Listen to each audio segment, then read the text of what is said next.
And yet, it's the only moment they feel human. Some stare up at that thin line of blue as if it's a message from God.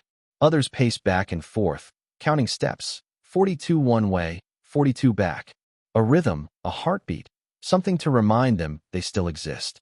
But the human mind isn't built for this kind of quiet. Over time, the silence becomes noise. Prison psychologists call it the slow disintegration. First, you lose your sense of time. Then your sense of reality. Days fold into nights, and you start hearing things, footsteps that aren't there, voices that whisper your name through the vents. Inmates have been known to mutilate themselves just to feel something. Others talk to imaginary companions. Some beg to be moved to a regular prison. Anywhere there are voices, arguments, laughter, even threats. Anything but the silence. In 2015, a former ADX guard anonymously told a journalist, "You can walk through a whole wing and never hear a word. But if you stop and listen close enough, you can feel the walls vibrating." That's what despair sounds like. Behind those walls are names America knows. Ramzi Youssef, the 1993 World Trade Center bomber. Ted Kaczynski, the Unabomber. Richard Reed, the shoe bomber. And dozens of cartel leaders. But there are also men whose names you'll never hear. Minor offenders whose mental illness spiraled inside this machine of silence. The U.S. Bureau of Prisons calls ADX a place for the most dangerous. But human rights groups call it something else, a clean version of hell. Still, the debate isn't just about cruelty. It's about necessity. Because every time someone escapes, riots, or kills inside another prison, ADX becomes the argument. See? We need Florence. Yet what no one asks is, at what cost? What happens when the line between justice and vengeance blurs? When a prison built to contain danger starts manufacturing madness. As the camera pans across the razor wire, the narration grows quieter. Somewhere inside these walls, a man who once led a revolution now talks to the echo of his own breath. Somewhere else, another man counts the cracks in the concrete, his only connection to time.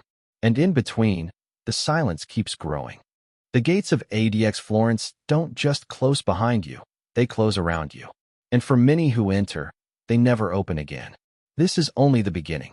In Chapter 2, we go deeper into the psychology of confinement, the secret experiments in control, and the stories they never wanted the public to hear.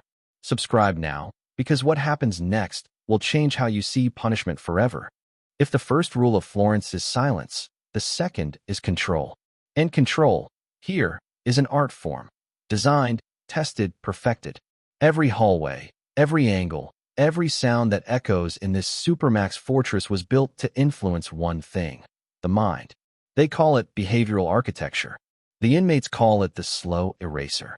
The layout of ADX Florence looks simple on paper. 6 main housing units, each with dozens of single cells. But the deeper you go, the more you realize how deliberate every detail is. The walls are slightly curved, absorbing sound so no one ever hears another inmate scream. The hallways bend just enough to disorient you. There's no clear sense of direction. Even the lighting is psychological. The fluorescent bulbs above never fully dim. Days and nights blend into a sterile blur of white and shadow. The only color in a cell might be the orange of a jumpsuit or the pale blue of a worn mattress cover. To live here is to lose track of seasons, to forget the smell of rain, to forget that time still exists outside these walls. Inside Control Room 4, rows of monitors glow in a dim blue light. Guards watch every cell through surveillance cameras that never blink. Each movement, eating, pacing, sleeping, becomes data. The officers are trained not to engage unless necessary. Communication is minimal, precise, professional.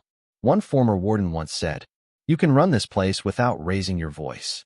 The building itself enforces discipline. And he was right. ADX doesn't need whips or chains. It has design. It has silence. And it has a system that measures obedience in inches. When an inmate behaves for months, he may be granted a privilege, a book, a short phone call, a chance to join a step-down program where, someday, he might be allowed to eat in a room with others again.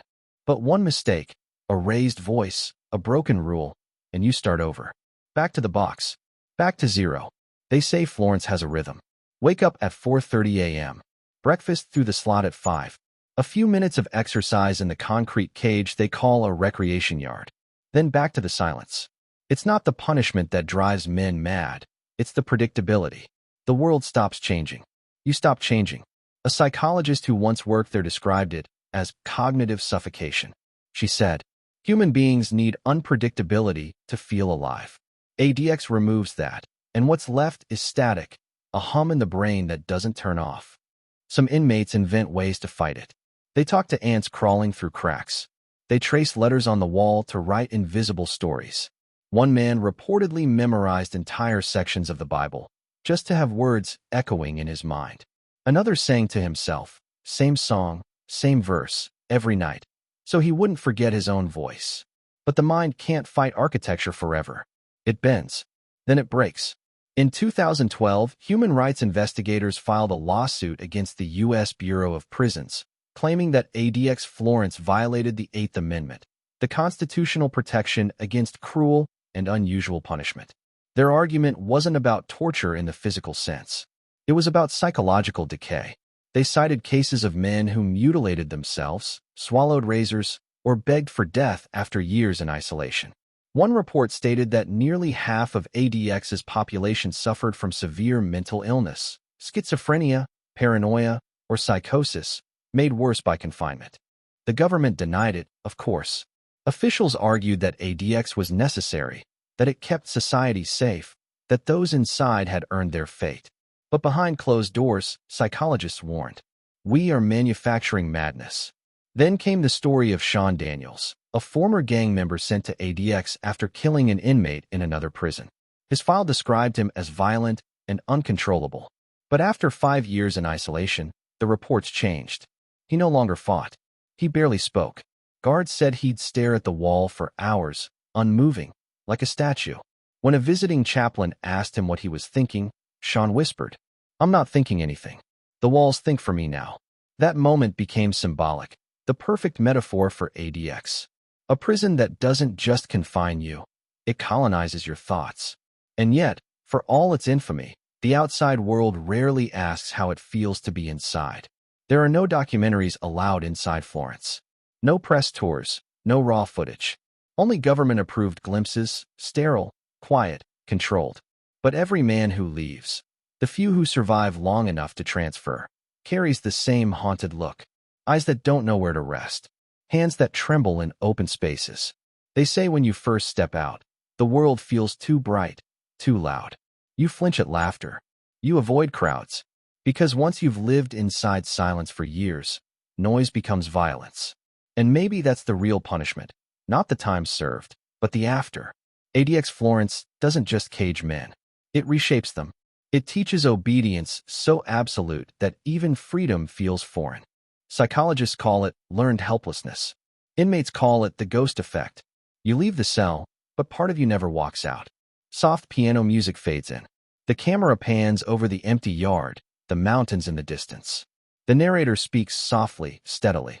Behind these walls, America keeps its darkest secrets.